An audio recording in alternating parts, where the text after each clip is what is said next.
The system is starting. You have been chosen to hear this. It is not by accident. In a world filled with noise, where everyone is quick to speak, quick to judge, you are being invited into a space of sacred silence, or a place where there is no opinion, no pressure, no expectations. It is just you and the voice that truly needs to be heard. Today, I have not come to add noise to your life. I have come to remind you, it is in silence that your soul is healed, and your mission begins. Ladies and gentlemen, your senior years are not a countdown to the end, but a divine opportunity to walk in wisdom, influence, and legacy. You were not designed to retire into irrelevance. These years are not leftovers. They are the prime cuts of your life. But to walk in that truth, there are 5 things you must stop doing immediately. Let's get to them. Stop saying, "It's too late." The most dangerous lie that creeps into the minds of people in their senior years is the whisper that their time has passed, that they have missed their moment, that purpose has an expiration date. But purpose is not seasonal, it is eternal. It was assigned to you before the foundations of the world, and it doesn't vanish because of a date on the calendar or the color of your hair. Let me tell you, if you are still here, breathing, walking, thinking, speaking, then you are still needed. You are still on assignment. You are still carrying something this world has not yet seen. God does not create anything without intention, and He does not sustain anything without reason. So if you're still standing, there is still a reason. You don't get to decide when your purpose ends. Only the one who gave it does. The phrase, "it's too late," is a mental prison. It is the language of those who have confused delay with denial. Just because something didn't happen when you thought it should, doesn't mean it was never meant to. Some of the most powerful moments in history were born in what the world called old age. Abraham was called a father of nations when he had no children.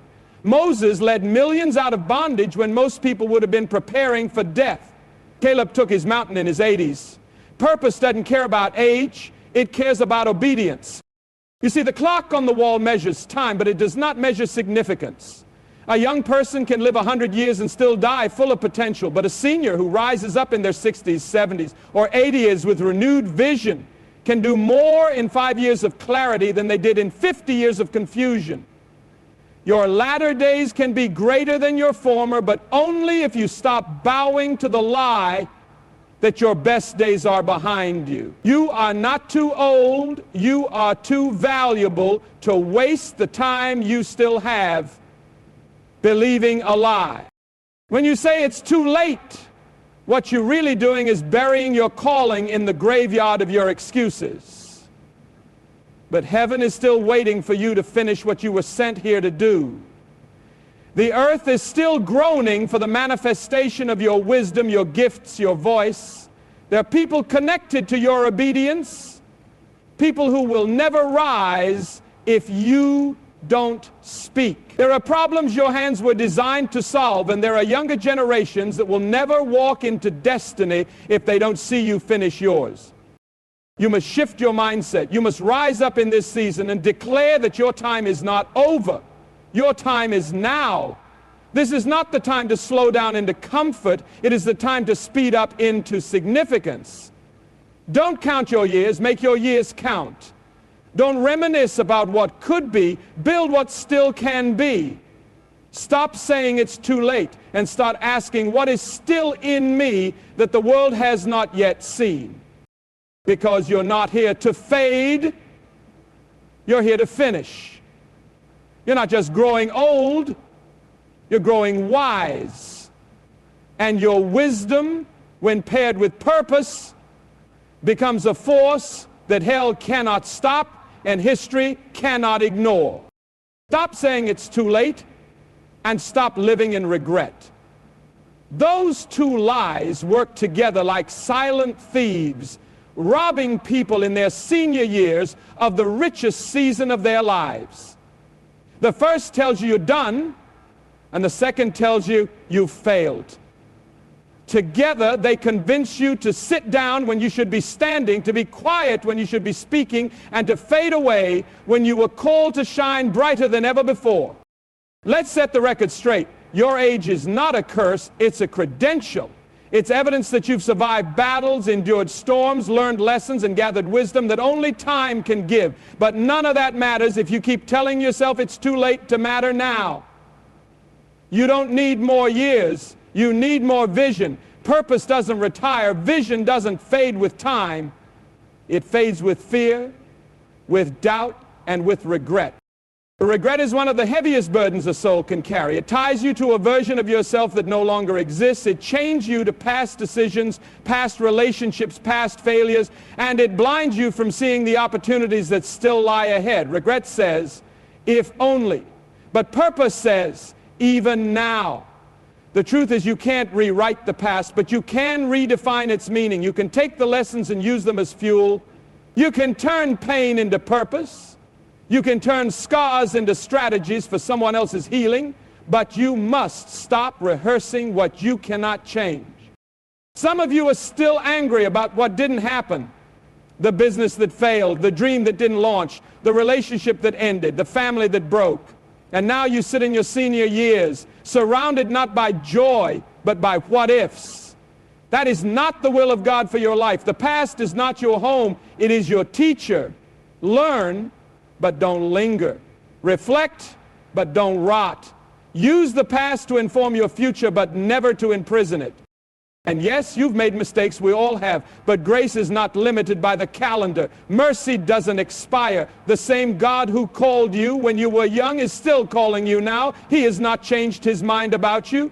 Your decisions didn't cancel your destiny. They just became part of the journey.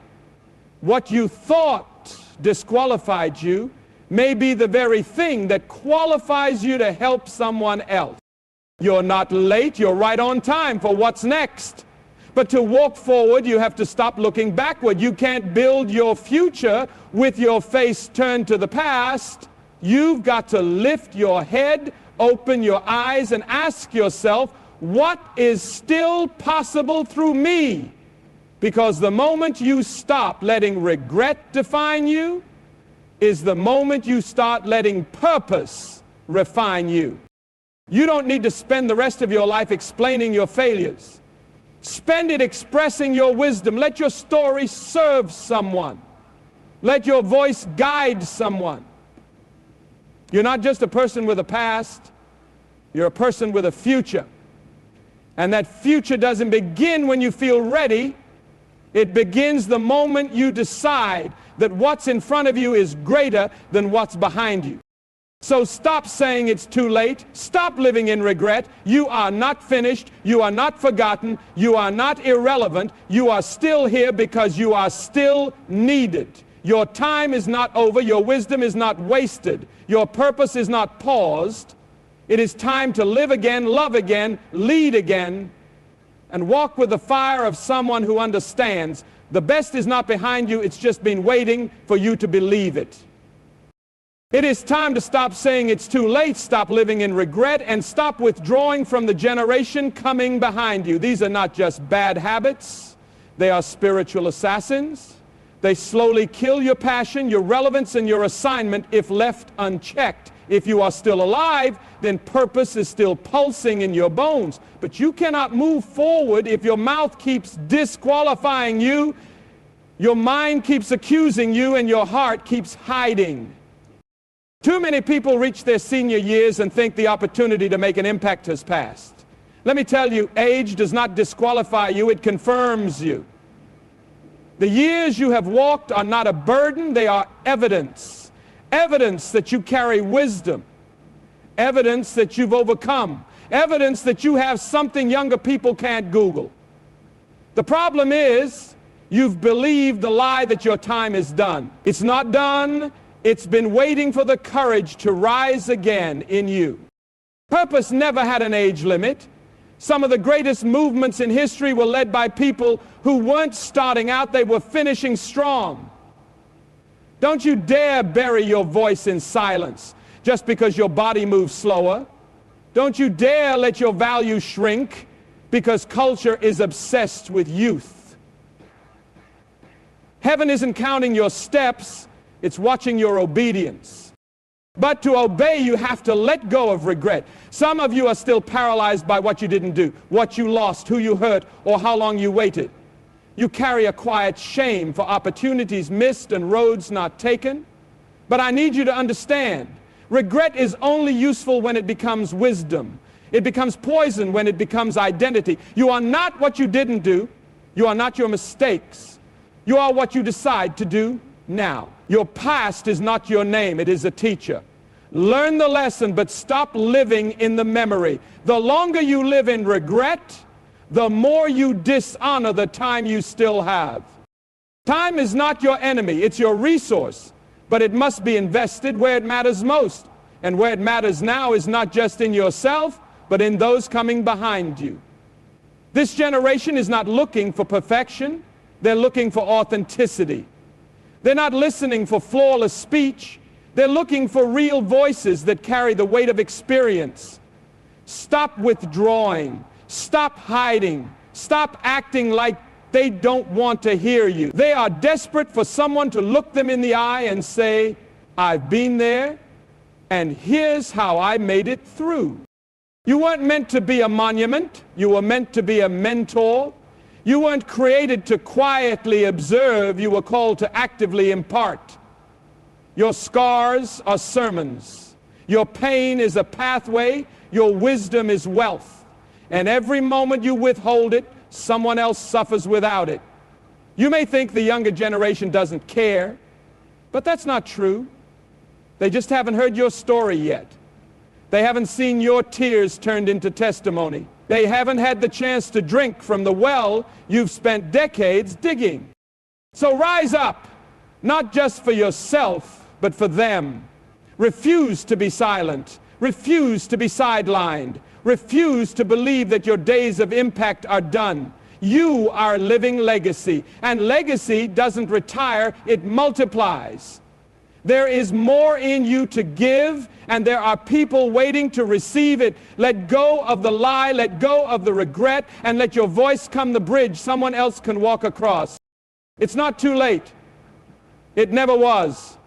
That thought, that haunting whisper that your season has passed and your purpose has expired is a lie designed to neutralize your influence.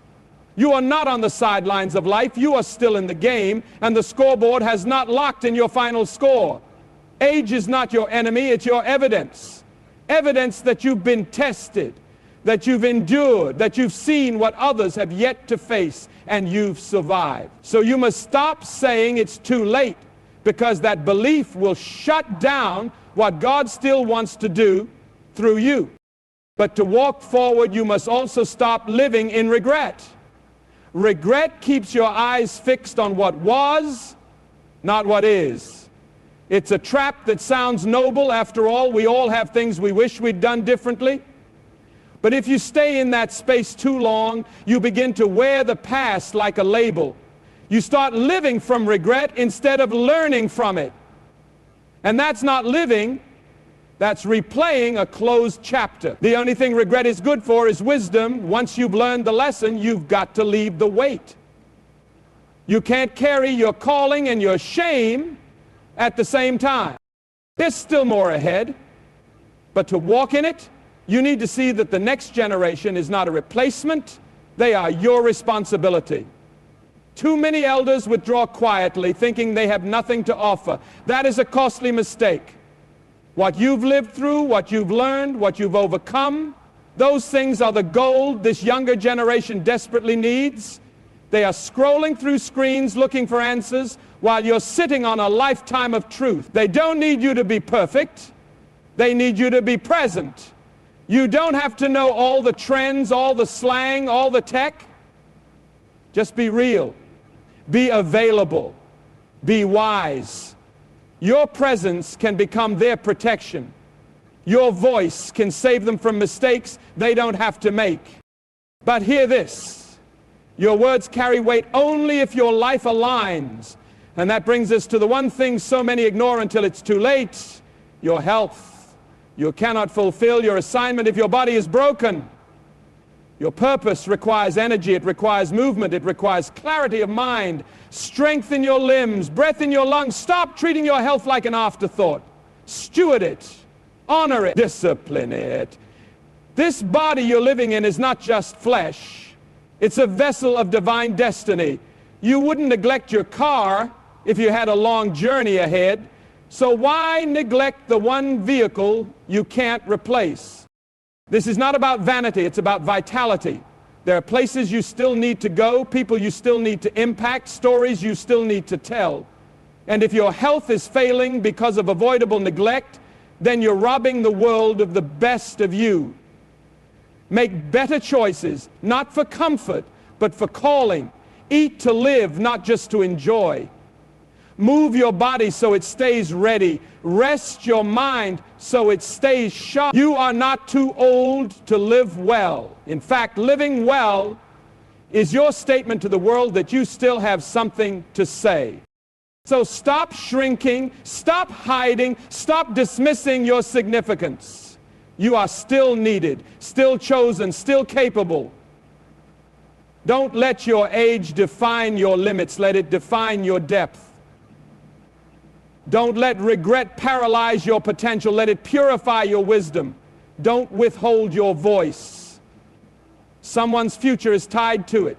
And don't neglect your health. Your purpose is depending on it. It's time to stop saying it's too late. The most dangerous thing you can do in your later years is to disqualify yourself from relevance. You're not too old. You're seasoned. You're not behind schedule. You're right on time for what was always meant to be birthed in your maturity, not in your youth.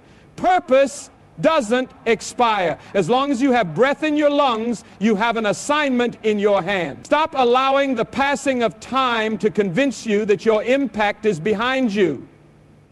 The world still needs your voice, your experience, your wisdom, your presence. And if you're going to rise again, then you must also stop living in regret.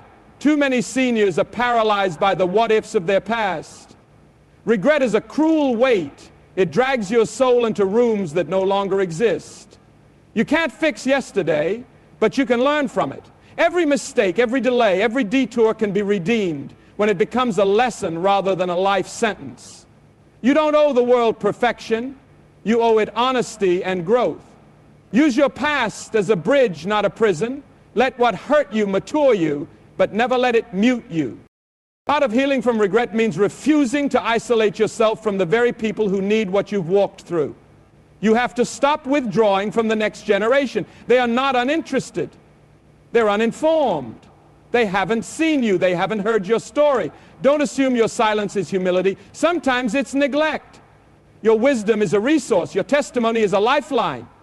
The young are drowning in confusion, and you carry maps written in scars and victory. They don't need your perfection.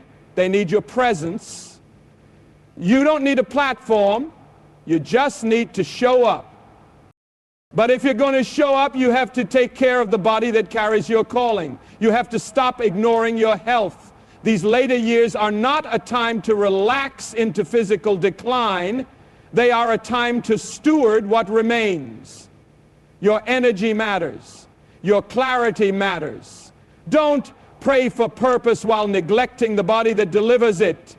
Eat for strength. Move for longevity. Rest for clarity. Your body is not just flesh. It's your partner in destiny. Taking care of it isn't about looking good. It's about lasting long enough to finish well. And most importantly, stop pretending you're done. You're not. There's a quiet danger in going through the motions while your soul has shut down. You get up, you eat, you smile, but inwardly, you've retired from expectation. That's not life. That's survival. You were never meant to fade away quietly. You were never meant to exist in the background while purpose withers in your bones. You are not a shadow of your former self. You are the matured, refined, and sharpened version of everything you've survived. There's still more to do, more to say, more to build, more to teach, more to give. You may not run like you used to, but you've learned how to walk with wisdom. And that walk can lead others to places you once only dreamed of. So rise up. Don't speak like you're finished. Don't think like you're irrelevant. Don't live like your purpose has passed you by. You are still becoming, you are still building, you are still an answer to someone's question.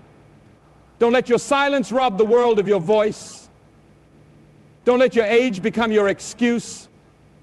Don't let your history become your ceiling. These are not your leftover years, they are your legacy years. It is not too late. You are not behind, you are not forgotten. If you're still here, it means there is something in you the world has not yet seen. That voice you've buried, that wisdom you've boxed away, that vision you've let grow cold, it's time to awaken again. Because the truth is this: your age does not disqualify your assignment. The calling on your life didn't expire when the calendar flipped. It matured. Now you carry not just potential, but power that's been tested, refined, and proven. But you can't step into that if you're still shackled by regret. Regret is a thief dressed like reflection. It makes you look back so long that you stop moving forward. The pain of past mistakes, missed moments, and wrong turns can weigh you down if you let it. But listen, your past was not a waste. Every detour can still lead to destiny when surrendered to purpose. Let the regret go. Turn it into wisdom. What you didn't do then doesn't have to define what you can do now. You are still a carrier of purpose, and there's still more ahead. And don't you dare isolate yourself from the generation rising behind you. They don't just need your advice, they need your example. They're searching for direction while you're sitting on decades of answers. Don't underestimate the power of your presence. You don't have to preach, just be available, just be real. Your authenticity can do more than 1,000 perfect speeches. You've lived through storms they haven't yet seen. Don't let your silence rob them of the shelter you could provide. You are not just aging, you are anointed to impart. But to give them your best, you must take care of your vessel. You can't ignore your health and expect to finish strong. Your energy matters. Your strength matters. It's not about vanity. It's about vitality. Eat well, move daily, rest intentionally. You can't fulfill divine purpose with a broken temple. Steward your body like the sacred instrument it is. You're not too old to make changes. And even small decisions now can add years of impact later. You're not just living long, you're living ready. And while you're doing all this, stop pretending you're done. You're not. Don't let politeness or passivity convince you to sit in the background. You were never created to coast to the finish line. You were created to cross it with fire in your eyes and fruit in your hands. This is not your retirement season. It's your refinement season. You're more valuable now than ever before, because now you don't just have passion, you have perspective. Use it. Live like you still matter, because you absolutely do. And one more thing, stop postponing joy. Joy is not something you wait for, it's something you choose right now. You've earned the right to smile without apology, to laugh without restraint, to feel peace without guilt. Don't let the pursuit of purpose make you forget the power of joy. Joy is your strength. It's your light, it's your medicine. Dance again, travel, sit in the sun, love boldly, forgive freely. This isn't just about finishing strong, it's about finishing full. Not just full of work, but full of life. You are not fading, you are not forgotten, you are not finished. You are still here for a reason. So live like it, speak like it, move like it. And whatever you do, don't wait. This is your time now. Your senior years are not the slow end of a long story. They are the sharpened point of a mighty spear. You are not here by accident. These are not wasted years, unless you waste them. Stand up, speak up, and live out the full measure of your calling. Stop waiting, stop doubting, stop retreating, because purpose doesn't retire. There are some truths that time reveals slowly, truths you can't learn in a classroom or from a book. They don't come from podcasts or flashy influencers. They come from the still voice of experience. And today I want to share with you a rare and precious voice, the voice of a 92-year-old woman who has seen more than most men understand. She looked me in the eyes and said, "Young man, I've buried my friends. I've seen love lost and found, and I've watched men rise and fall. And I can tell you this, that's a fact. Few men know these things until it's too late." You see, a man's greatest strength isn't in how much he can lift, how loud he can shout, or how fast he can fight. His greatest strength is in his restraint. It's in the moments he chooses to walk away instead of strike, to forgive instead of curse, to listen instead of argue. This kind of strength, the quiet kind, shakes the gates of hell and builds a house that stands in every storm. She said, "I've seen strong men lose their homes because they never learned to be gentle, and I've seen gentle men build kingdoms because they knew when to hold their peace." And then she leaned forward as if to whisper something sacred. "How you treat a woman," she said, "says more about you than it ever does about her. Not when she's at her best, but when she's tired, when she's hurting, when she's been silent too long. That's when a real man shows up, not just with flowers or apologies, but with consistency, with love that protects, not love that possesses. Because your treatment of her is the echo of your soul. You don't love her right because she's perfect, you love her right because you are growing." She said, "Time is a thief. It will steal your hairline, your strength, your friends, but it can't steal your love. It can't steal your legacy. It can't steal what you plant inside the hearts of others." She told me how her husband died with no trophies in his name, no great fortune to pass down, but every child, every grandchild, every neighbor showed up weeping with love. That's wealth. That's the reward of a life that knew what mattered. You can have 1,000 followers and still be forgotten, but a man who walks in truth will never die in vain, because a real man doesn't just build a name, he builds a legacy. And she said something that pierced my heart. Some of the most dangerous men I've ever met weren't criminals. They were men who never learned to control their tongue. You want to destroy your marriage? Use your words like weapons. You want to crush your children's spirits? Speak before you think. But if you want to build something that lasts, learn the language of the wise. Be quick to listen, slow to speak, and even slower to anger. Let your home be a sanctuary, not a battlefield. Finally, with her frail hands shaking just a bit, she said something I'll never forget. "Never be too grown to kneel." That hit me like thunder, because we live in a world that teaches men to chase power, chase women, chase applause. But she was reminding us, real strength doesn't come from standing tall. It comes from kneeling low. It comes from bowing your heart before the one who sees it all. When a man gets on his knees, not to beg from the world, but to pray to the Almighty, he rises taller than any giant he'll ever face. But listen, that's a fact. Few men know this until their time is almost gone. But you still have time. You still have breath. Use it.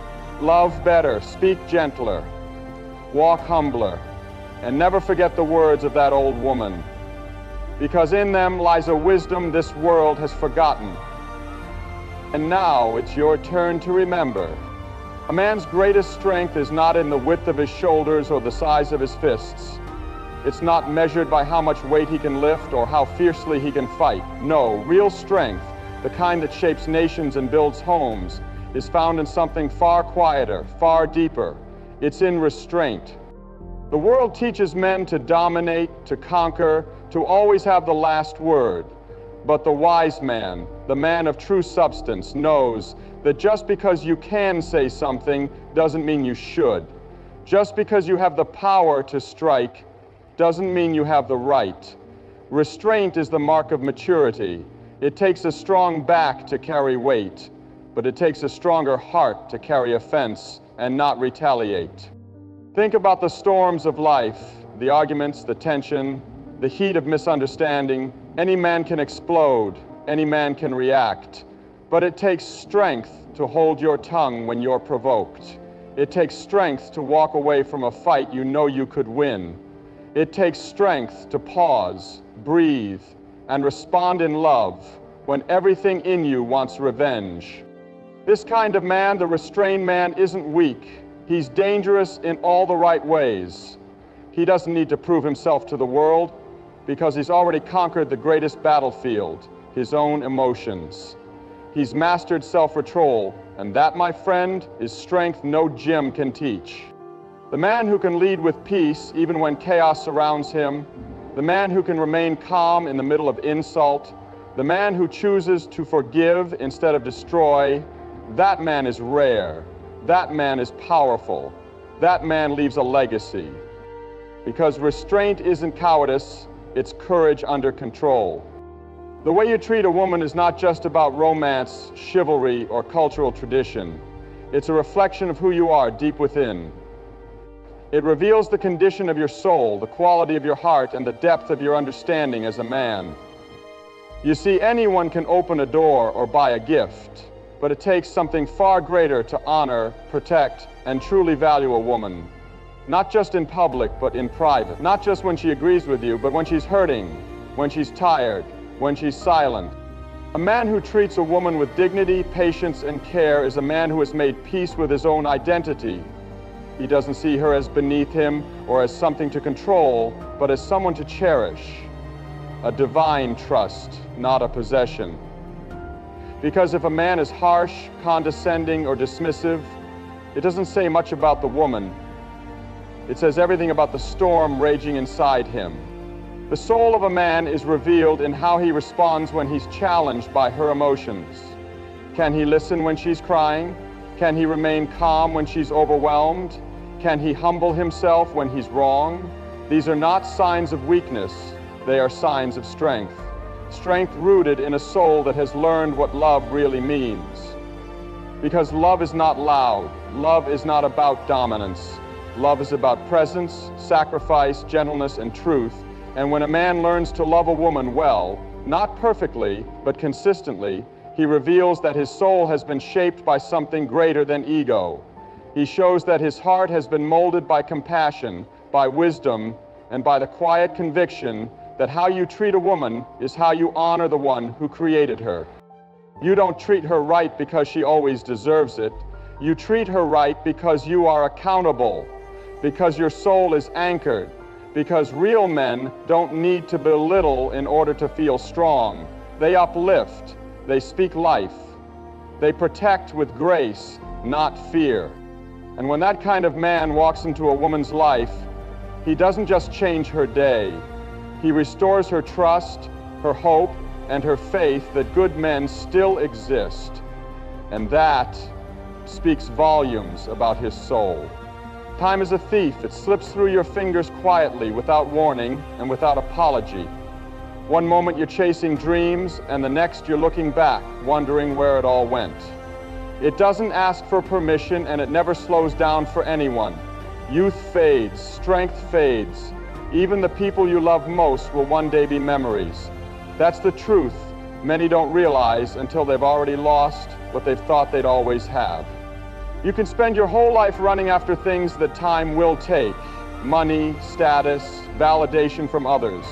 But none of that can follow you into the silence of your final days. No paycheck has ever comforted a man on his deathbed. No applause has ever replaced the sound of a child saying, "I'm proud of you, Dad." And no material gain can compare to the treasure of a life well lived with love, faith, and purpose at its center.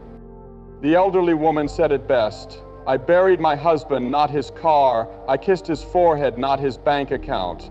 What she meant was this: invest in what time cannot steal. Invest in your relationships, in your integrity, in your character, in your faith. These are the things that survive the grave. These are the things that echo through generations. A man who only builds his empire but neglects his home is building on sand. But a man who plants truth, honor, and love in the hearts of others, he is building something eternal. Memories outlast money. Character outlasts titles. Love outlasts legacy. So while you still have breath, ask yourself, where is your time going? Are you spending your best energy on things that fade, or are you pouring into what will remain long after you're gone? Because time will keep stealing, but if you invest in what can't be taken, your values, your family, your soul, you won't live in fear of the clock. You'll live with peace, knowing your life counted for something that even time had to bow to. A real man understands that his purpose goes far beyond the pursuit of a paycheck or a job title. Building a career may fill your calendar, but building a legacy fills the hearts of those around you. Anyone can climb a ladder, but not everyone plants seeds that grow long after they're gone. A man who is truly wise knows that success is hollow if it doesn't outlive him. You can spend decades chasing achievement, promotion after promotion, a bigger house, a faster car, recognition from people who won't even remember your name 10 years from now. But in the end, none of that will matter if your children don't feel loved, if your wife doesn't feel seen, if the people closest to you only knew your ambition and never your compassion. You were not created just to build something impressive. You were created to build something eternal. A real man builds character into his sons. He speaks confidence into his daughters. He stands as a shield for his family and a light in the darkness for his community. He doesn't just bring home money. He brings home peace, wisdom, and presence. His life isn't defined by what he owns, but by the values he lives out every single day. And when that man is gone, people won't talk about his position or his possessions. They'll talk about his kindness, his patience, the time he took to mentor, the prayers he prayed behind closed doors, the way he stood firm when everything around him was shaking. That's legacy. Because a real man doesn't just build for now, he builds for then. He sees beyond the moment. He makes choices not just for himself, but for generations he may never meet. His words shape futures. His actions echo in the lives of those who come after him. That's what it means to build more than a career. That's what it means to leave behind something no one can erase. Your legacy isn't what you leave in your bank account. It's what you leave in the hearts of others. And the real man never forgets that. Silence is not weakness. It is not passivity. It is not the absence of words. It is the presence of wisdom. In a world that rewards noise, where everyone is quick to speak, quick to argue, quick to defend themselves, silence has become a forgotten strength. But the wise man knows sometimes the most powerful thing you can say is nothing at all. There is a kind of silence that heals, a silence that listens, a silence that refuses to escalate, that chooses peace over pride. It takes strength to hold your tongue when you're provoked, when your name is dragged, when your emotions are screaming to strike back. Anyone can shout, anyone can react, but it takes a man of deep understanding to pause, to breathe, to respond, not from impulse, but from clarity. Some of the greatest damage in relationships, in families, even in the hearts of children, comes from words that were spoken in moments of heat and never taken back. The elderly woman said it plainly. I've seen men destroy their homes with words they couldn't swallow, because words are like seeds. You plant them and they grow. The question is, are you planting life or planting pain? The wise man uses silence not to hide but to think, to weigh the cost of his words, to observe what others miss. His silence isn't empty, it's full of purpose. It speaks louder than the shouting of fools. It teaches his children that not every insult deserves a reply. It shows his partner that he is not ruled by emotion but guided by truth. Silence is the space where self-control lives, where understanding is born, where conflict can be diffused before it becomes destruction. It's the quiet voice in the storm that says, I don't have to win this argument to win your heart. It's the calm in the chaos that says, I will not let anger make decisions for me. If you want to be wise, learn when to speak and learn when not to. Because silence in the right moment is not just the language of the wise. It is the protection of peace, the guardrail of relationships, and the sign of a man who is truly in control of himself. Never be too grown to kneel. Never let your success, your age, your knowledge, or your pride convince you that you've outgrown the place where true strength is found. On your knees. The world may teach you to stand tall, to push forward, to depend on your own will, but every man reaches a point where he realizes his own strength isn't enough. The elderly woman, with 92 years of wisdom etched into her eyes, said something that stopped time. If men knew the power of getting on their knees, not to beg from the world, but to pray to the Creator, they would stop breaking and start building. That kind of humility can't be faked. That kind of surrender doesn't make you weak. It makes you unstoppable. Because on your knees is where you stop pretending and start healing. It's where burdens get lifted, where hearts get mended, where direction gets restored. It's where you remember that you're not in control, but you're never without hope. Pride tells you to keep pushing, to keep fighting on your own, but wisdom tells you to kneel, to seek guidance before decisions, to ask for strength before battles, to give thanks before rewards. The most dangerous man is the one who thinks he doesn't need help. The strongest man is the one who knows where his strength truly comes from. And when you kneel, you don't just humble yourself before God, you rise with clarity, with conviction, with a fire the world can't put out. You walk differently because you know you're not walking alone. So don't let this world harden you. Don't let pride silence your prayers. Don't wait until life knocks you down to learn how to kneel. Choose it, practice it, make it your secret place of power, because no matter how tall you stand in the eyes of others, you'll never stand taller than when you kneel in faith, in humility, and in surrender. That's where real men are made. That's where real battles are won. Never be too grown, too proud, or too busy to kneel. So now you've heard the wisdom, not from a celebrity, not from a scholar, but from a 92-year-old woman who's lived, loved, lost, and learned.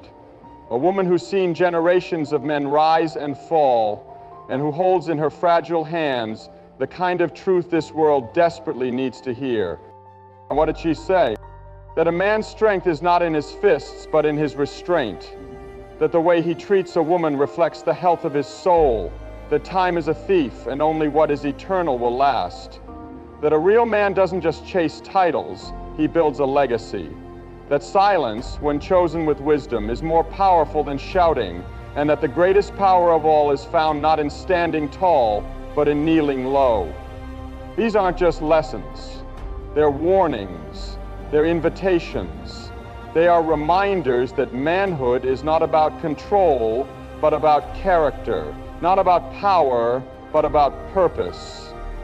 And in a world that's forgotten what it means to be a man, these truths shine like a lighthouse in the storm. So before you chase the next thing, pause. Before you speak, reflect. Before you fight, kneel. Because the kind of man who lives by these truths won't just be remembered, he'll be respected, and more importantly, he'll be right with God, right with his family, and right within himself. That's a fact.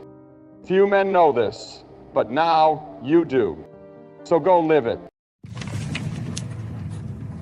My friends, there comes a point in every believer's life when the way ahead seems clouded. The journey feels endless, and the heart begins to murmur, am I truly where God wants me to be? The soul quakes under the burden of choices, and the flesh longs for immediate answers. But I came today to assure you, God is not silent. He is not missing. He is not uncertain. He is not pacing heaven's courts, wondering how to guide your life. No, our God is a God of precision, a God of purpose, a God of divine orchestration, and if you are surrendered to Him, if you are yielded to His will, He will surely lead you along the right path. But you must open the eyes of your spirit, You must refuse to rely on your own understanding, for when God directs, he doesn't always shout. Sometimes he speaks in whispers. Sometimes he roars through the storm. Sometimes he removes the mountain, but other times he calls you to climb it. And unless your heart is tuned to his voice, you may miss the signs that he is leading you step by holy step. Listen well. I am not here to entertain you. I am not here to deliver a motivational speech. I am here to remind you that eternity is observing, that angels are encircling, that heaven is urging you forward, and that God, almighty and near, is walking right beside you. You do not have to drift aimlessly. You do not have to live paralyzed by fear, because when God is steering you, something inside you shifts. A flame begins to ignite within your spirit. You start noticing the divine fingerprints on everything around you. You see, the first indication that God is steering you correctly is that your craving for the things that once changed you starts to die. When God calls you ahead, he first calls you out of captivity, out of compromise, out of small and broken thinking. A sacred dissatisfaction begins to rise within your spirit. What once soothed you now brings grief. What once soothed you now stirs conviction. That's not confusion, friend.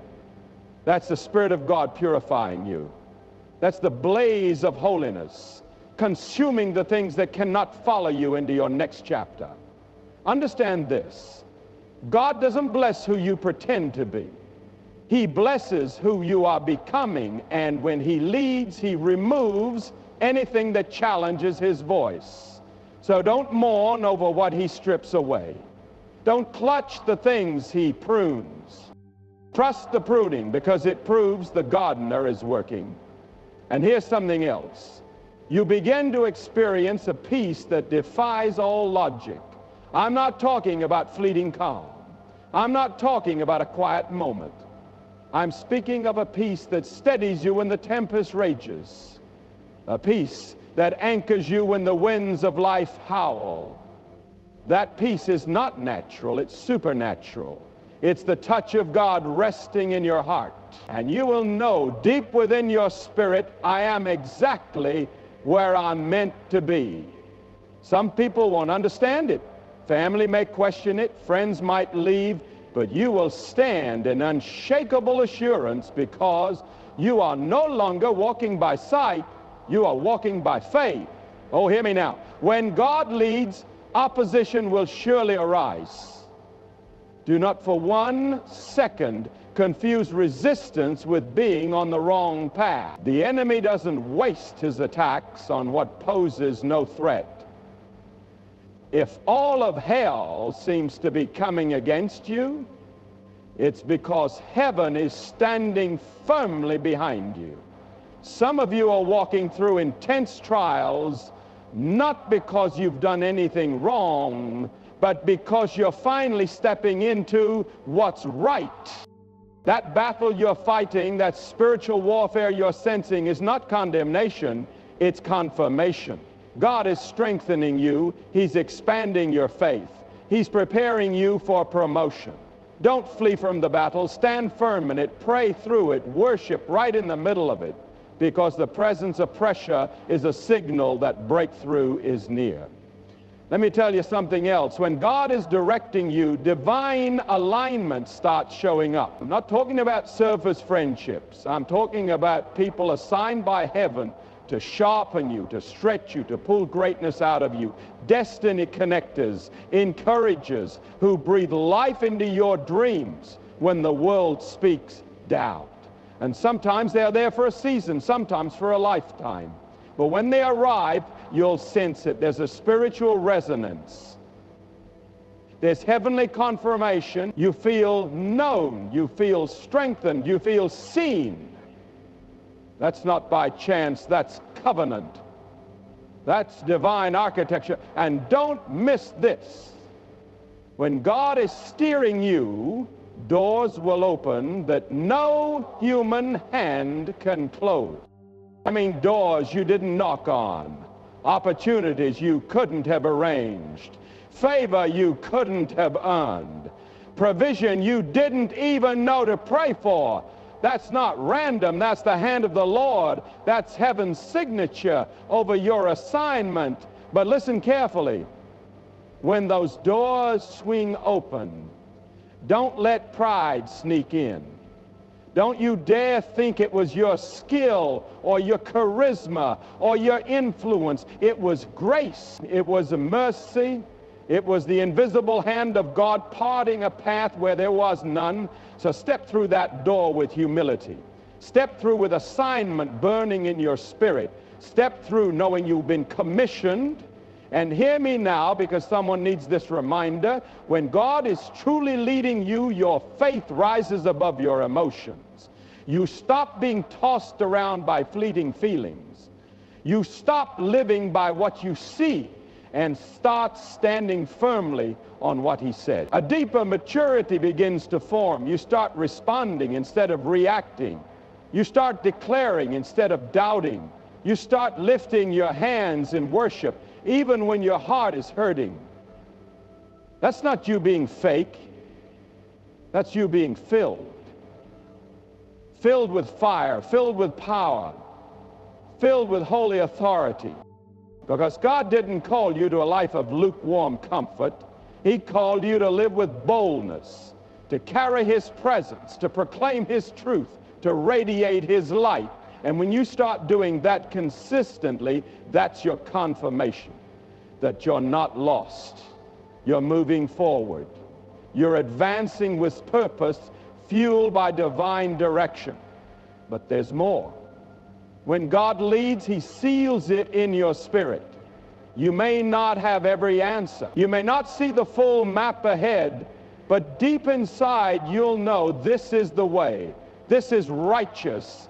This is sacred ground. It's not about applause. It's not about outcomes. It's about obedience. Because obedience is always greater than sacrifice. Obedience is heaven's love language. And if you are obeying him, even when it's painful, even when it demands a price, even when it defies logic, friend, you are on the right road. And oh, don't lose sight of this. When God is directing, your past starts to lose its hold. Shame begins to crumble. Guilt starts to melt away. You stop dragging the weight of who you used to be and start stepping into the glory of who he destined you to become. You realize you are not that mistake. You are not that failure. You are not that fractured version of yourself. You are redeemed. You are renewed.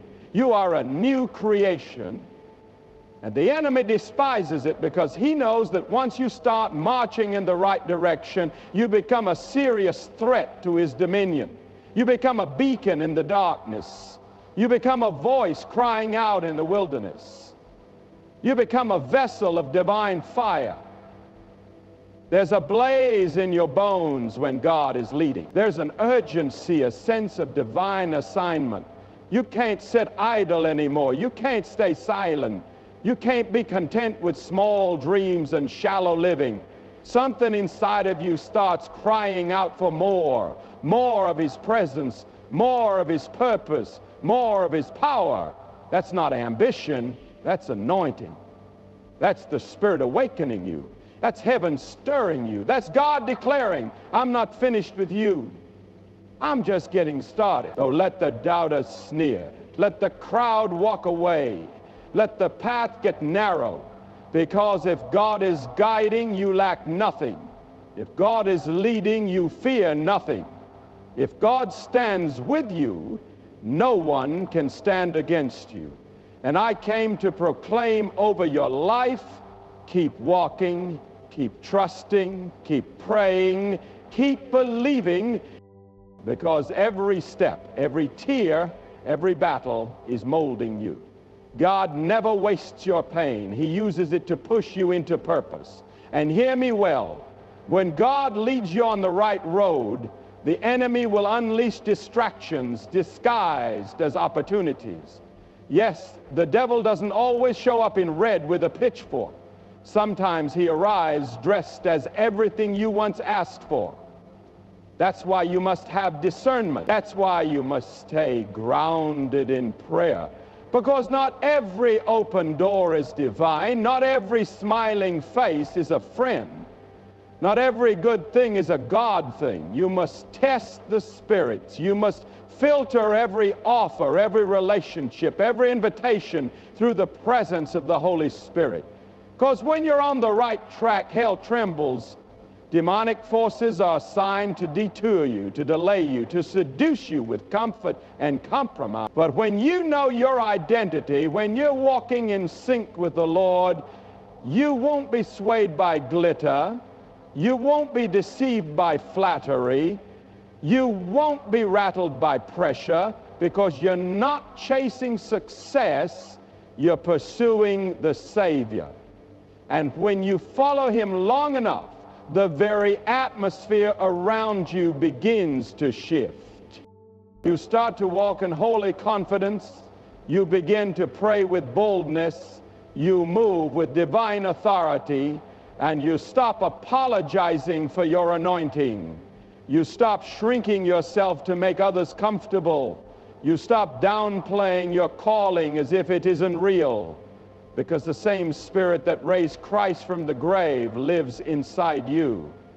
And when you step into that reality, the entire atmosphere shifts. When you walk into a room, demons tremble, chains shatter, darkness runs.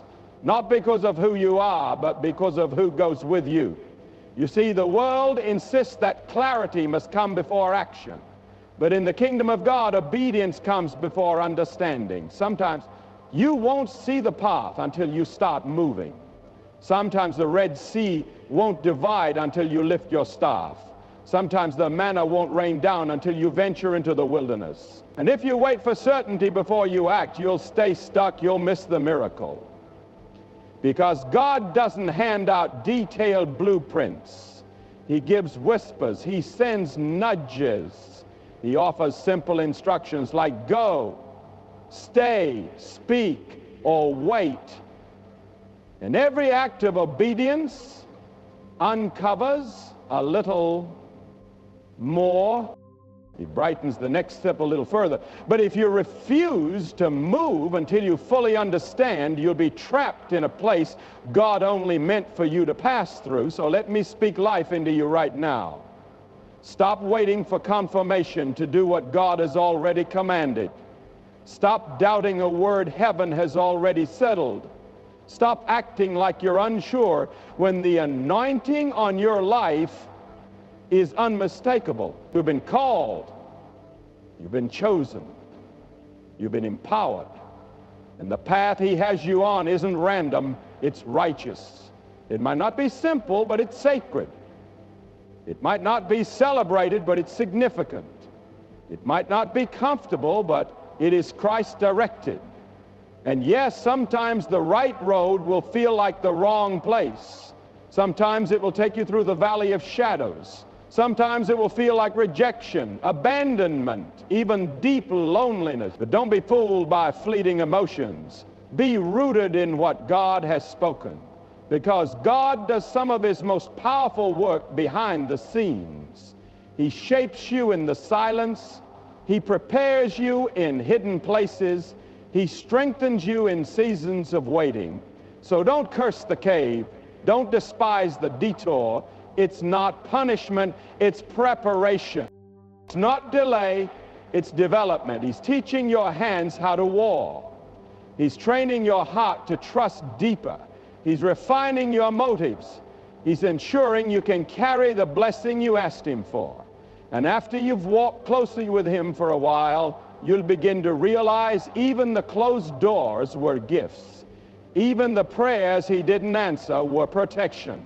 Even the heartbreaks had a holy purpose, because hindsight is a sacred thing. What once made you weep now makes you worship. What once left you confused now makes you grateful.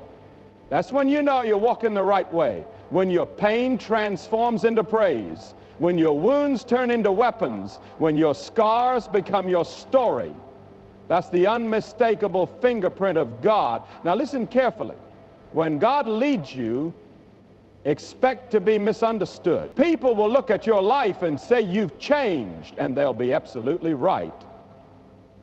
Because when you walk hand in hand with God, staying the same is never an option. The fire refines you. The word reshapes you. The Spirit restores you. You lose your taste for gossip. You grow uncomfortable in places where you once blended in. You start craving stillness more than noise, truth more than trends, depth more than distraction. That's not arrogance. That's being set apart. And when you are set apart, you can't blend in. You can't water down truth to win approval. You can't stay hidden when God is calling you higher. You've been mocked. And when you're mocked, you live differently, you walk differently, you love differently, you worship differently. You start carrying a burden for the things that burden God's heart. Your eyes open to the suffering around you. You're no longer content to just attend church. You become the church. You stop waiting for revival and start being revival. You start speaking out. You start laying hands on the hurting. You start standing in the gap for the bound, the weary, the lost. That's not ordinary behavior. That's Holy Spirit driven behavior. That's the fruit of being on the right path. Your life becomes a beacon. Your walk becomes a testimony. Your faith becomes infectious. And in those moments when doubt tries to slither in, when the enemy hisses, you're not qualified, you're not ready, you're alone, you shut him down with the word. You declare, if God is for me, who can be against me? You remind yourself, I was made for this. You stare that storm down and say, peace, be still, because you are not walking by human strength. You are walking in resurrection power. Let me tell you, where God leads, he provides. Provision follows obedience. You might not see it yet, but it's already on the way. The ram is already climbing the other side of the mountain. The oil is already flowing. The harvest is already ripening. But you must keep pressing on. You must keep sowing in faith. You must keep speaking life, because heaven answers faith. Angels move at faith. Breakthrough responds to faith.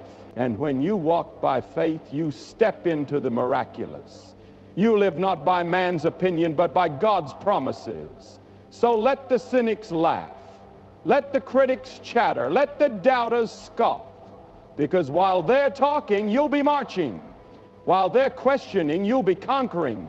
While they're mocking, you'll be launching deeper into the waters of destiny. Because you didn't get here by accident. You didn't survive that war for nothing. You didn't shed those tears in vain. There's a fire in your bones that no storm can put out. There's a calling on your life that no devil can erase. And as long as you stay on the path he's ordained for you, no demon, no delay, no detour can sabotage what God has already set into motion. And maybe you're exhausted. Maybe your spirit is worn. Maybe the road has felt endless and the night's too long. But be encouraged. He who started a good work in you is faithful to finish it. The same God who carried you this far will not abandon you now. You are not overlooked.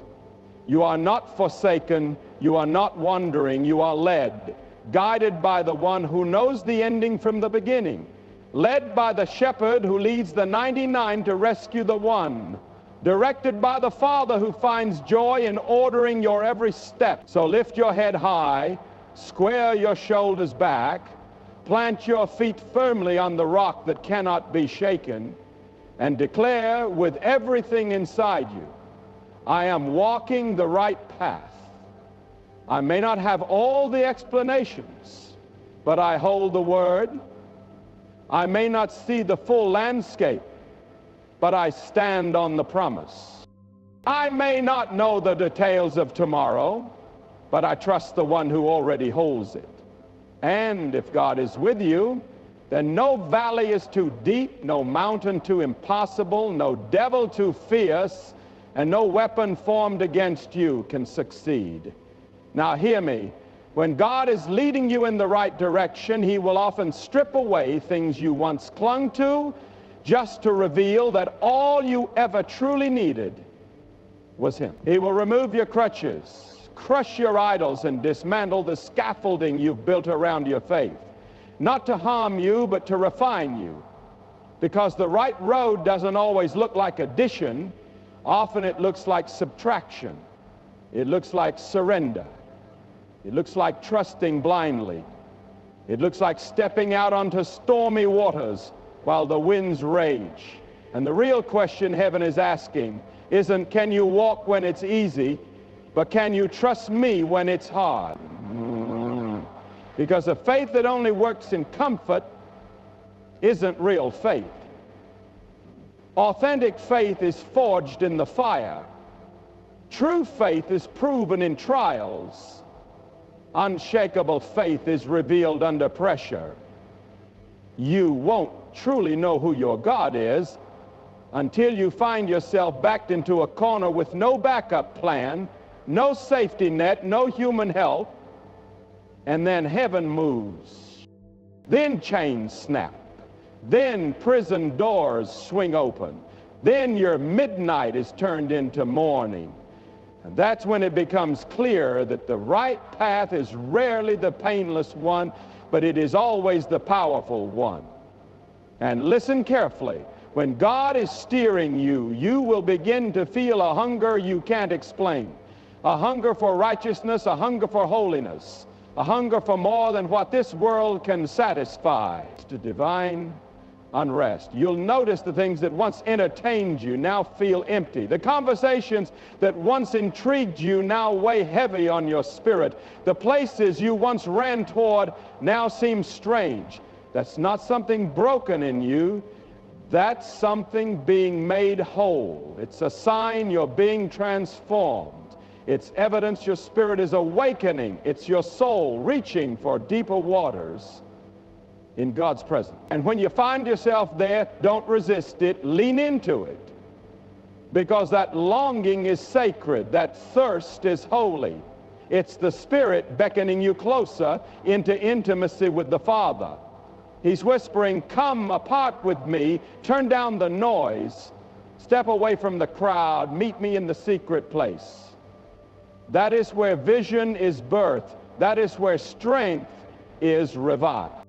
That's where destiny unfolds, not under the bright lights, not in the roar of applause, but in the quiet, in the stillness where He gently whispers, you are mine. I have called you by name. I have crafted your story with my own hand. And as you walk with God longer, you start to realize that what you once called rejection was really redirection. What you thought was failure was actually favor in disguise. What you believed was an ending was simply the beginning of something greater. Because God is the ultimate master at taking the shattered pieces of your life and building something magnificent. He wastes absolutely nothing. He redeems it all. Every tear you've shed, every restless night, every unanswered prayer, He's weaving it all together for your good.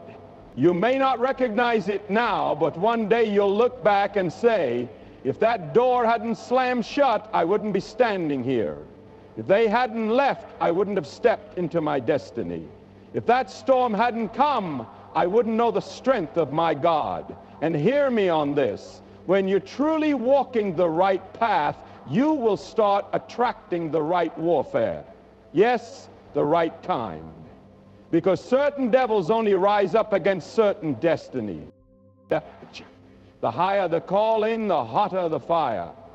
The greater the anointing, the fiercer the opposition. That's why some of you have been under such heavy attack, not because you're weak, but because you're a threat to the enemy's kingdom. Hell trembles at your obedience. Demons rage at your persistence. The enemy fears the day you step fully into who God called you to be. But don't let the battle discourage you. Let it affirm you. Let it be the evidence that you're not wandering. You're advancing. Let it fuel your determination. Because if hell is fighting you this hard, there's something priceless waiting on the other side. So push forward. Push through. Plant your feet firmly on the promises of God and declare, I will not retreat. I will not yield to fear. I will not allow discouragement to silence my worship. I am walking the right path, and I will not be shaken. And let me drive this deep into your spirit. Obedience to God is not a tactic. It's a lifestyle. It's not something you do when it's easy. It's who you are. You are a disciple of Christ. You are a citizen of the kingdom. You are an ambassador of heaven's agenda. That means you don't take your cues from culture. You don't cave to pressure. You don't dilute truth just to fit into rooms where God never sent you. You walk with authority. You walk with boldness. You walk by the Spirit, because the path you're on isn't ordinary. It's supernatural. And yes, people may call you extreme. They may label you too serious, too radical, too righteous. Let them talk. Noah looked insane building an ark until the rain came. Moses looked absurd holding out his staff until the waters parted. David seemed foolish standing before Goliath until the giant dropped. Sometimes obedience looks ridiculous until God moves. So stop trying to explain your journey to those who were never assigned to walk it. Don't chase validation from voices that haven't heard God's voice. Walk with your focus fixed on Jesus and your heart anchored deeply in truth, because at the end of it all, it won't be their applause that matters, it will be His. And as you move along this sacred, narrow, blazing road, you'll start to notice divine alignments forming around you. People you never anticipated will arrive with the exact word you needed at the exact moment. Doors you couldn't have opened by force will swing wide without warning. Resources will show up unexpectedly. Peace will cover you even in the midst of chaos. Favor will pursue you relentlessly, not because you played the game, but because you trusted the giver, because you said yes when logic said no, because you stayed faithful when nobody else was watching. That's the fruit of obedience. That's the proof of being Spirit-led. Not perfection, but perseverance. Not fame, but fire. Not applause, but anointing. And that fire won't be extinguished. That light can't be hidden. That destiny cannot be stolen. Because what God begins, He completes. What He ordains, He upholds. And what He blesses, no one can reverse. So don't look to your left or right. Don't compare your pace to someone else's race. Don't measure your chapter 3 by someone else's chapter 20. This journey is yours. It's been carved out by God's own hand, and it's leading you somewhere magnificent, somewhere everlasting, somewhere sacred. And every step you take in obedience, in faith, in surrender, is bringing you closer to your destiny. And hear me well, there's no such thing as coincidence when you're walking God's path. There are no accidental meetings, no wasted seasons. Every detour has a design. Every delay carries a divine assignment. Every disappointment hides an eternal intention, because when God orders your steps, He also orchestrates your pauses. Some of you feel frustrated right now because life feels paused. You feel sidelined, unseen, left behind. But I'm here to tell you, you're not stuck, you're stationed. You're not overlooked. You're being shaped. You're not behind schedule, you're being developed. God isn't punishing you, He's positioning you. He's preparing you for something far greater than you even imagined. something deeper than you dared to pray for, something heavier with glory than you thought you could bear. But before he places you there, he's forming you here, because unprepared blessings can turn into burdens. If he gave it to you too soon, it would crush you. So he teaches you patience, dependency, humility, and faith in the secret places, in the unseen battles no one knows about. That's where champions are built. That's where warriors are born. That's where your roots sink deep enough to carry the weight of the coming glory. And when you're truly on the right path, God will often shrink your circle. Yes, he will, because not everyone can walk where you're called to go. Some were only meant for your past, not your future. Some were there for a season, not your destiny. And as painful as the letting go might be, it's crucial for your growth. God will prune the relationships, trim the distractions, and cut away everything that no longer serves your assignment. But you will enjoin me, not to wound you, but to make you fruitful. Because walking the right path is not just about forward motion. It's about refining. It's not about gaining popularity. It's about fulfilling purpose. And anything that tries to compete with God's voice in your life, he will confront it. He will challenge it. He will strip it away. Don't grieve over what God has removed. Don't try to revive what he has already buried.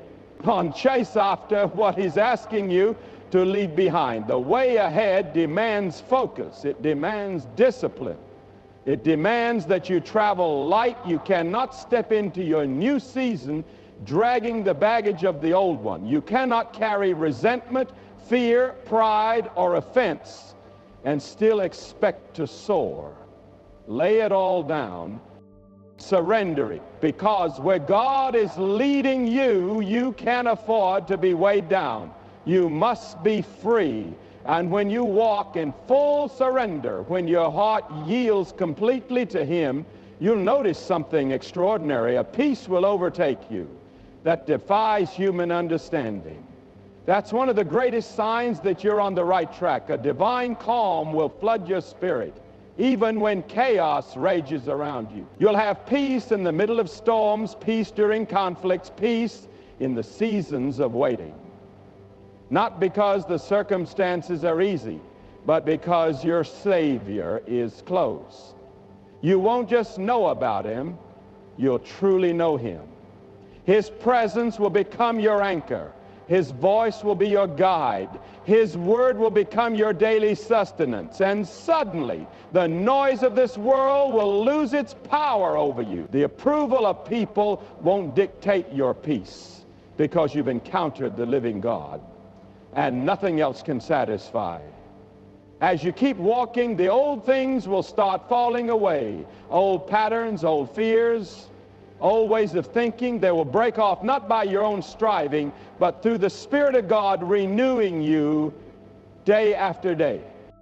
What once enticed you will now repel you. What once enslaved you will no longer have a hold. The sin that once seduced you will now be exposed as the poison it truly is. And holiness won't feel heavy or restrictive anymore. It will feel like freedom, like joy, like your deepest desire, because the path of God doesn't just lead you somewhere, it transforms you along the way. You become someone new, someone bold, someone steady, someone burning with fire. And that fire cannot be explained. It must be encountered. It's not human fire. It's fire breathed by God himself. It doesn't flicker under pressure. It blazes. It grows stronger in adversity.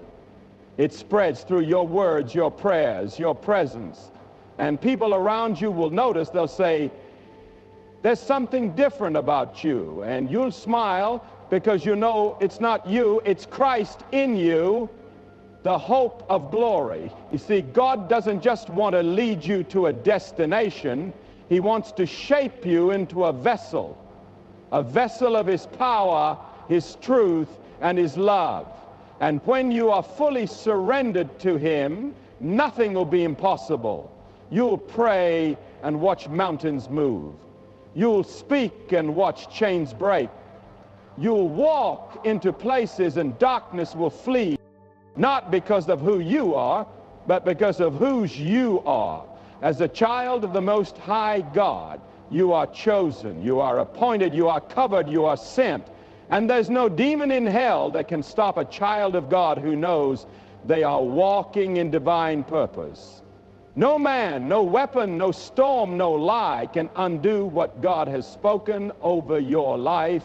His word stands unshaken. His calling is irreversible. His mighty hand is stretched out to save. Even when the enemy rushes in like a flood, the Spirit of the Lord raises up a shield against him. You are not striving for victory. You are standing in victory. So stop doubting what God already declared. Stop shrinking back. Stop minimizing the fire inside your soul. You were never created to blend in. You were made to stand apart. You weren't designed to conform. You were set apart for greater things. So rise, stand tall, move forward with courage. The same resurrection power that brought Christ back from the grave lives inside of you. That means no weapon formed against you will prevail. That means even when you walk through the valley of the shadow of death, fear will not grip you. That means if God is for you, nothing can successfully stand against you. As you stay faithful to this journey, there will be moments when heaven confirms your steps in ways you didn't expect. A stranger will deliver a word that mirrors what you whispered in prayer. A door you never knocked on will swing open. A scripture will leap from the page as if it was written just for you. That's not random chance. That's divine confirmation. That's the voice of your shepherd whispering, keep pressing on. You're exactly where I want you to be. And those moments are sacred. Guard them, record them. Let them remind you that you never walk this path alone. Yes, sometimes the road will pass through fire, sometimes through dry wilderness, sometimes through heartbreak, but God never wastes suffering. He crafts beauty from ashes. He draws streams from barren ground. He parts seas where no way seemed possible. What was meant to break you will strengthen you. What the enemy intended for your destruction, God will turn for your good. Every scar on your soul will shine with His mercy. Every tear will speak of His faithfulness because you didn't quit. You didn't back down. You didn't trade your divine calling for a life of comfort. You pressed forward. Now, beloved, the real question is not if God is leading you. The question is, will you follow? Will you quiet the distractions long enough to hear His whisper? Will you lay down your pride and pick up your cross? Will you surrender your ambitions, your fears, your comforts for the path He carved for you before time began? You are not here by accident. You are not reading this by coincidence. Heaven ordained this moment. God is reaching not just for your footsteps, but for your heart. This is your divine appointment. This is your sacred invitation. This is your call to rise. You may have wandered, you may have stumbled, but God's mercy is wide enough, deep enough, powerful enough to find you and bring you back. His grace is mighty enough to sustain you, and His love is vast enough to rebuild you. He never abandons His children. He never forgets His promises. What He has begun in you, He will bring to completion. But you must say yes. You must choose the narrow way. You must pick up your faith and step forward. No more excuses, no more hesitation. This is the hour to walk with a blaze in your bones and eternity in your gaze.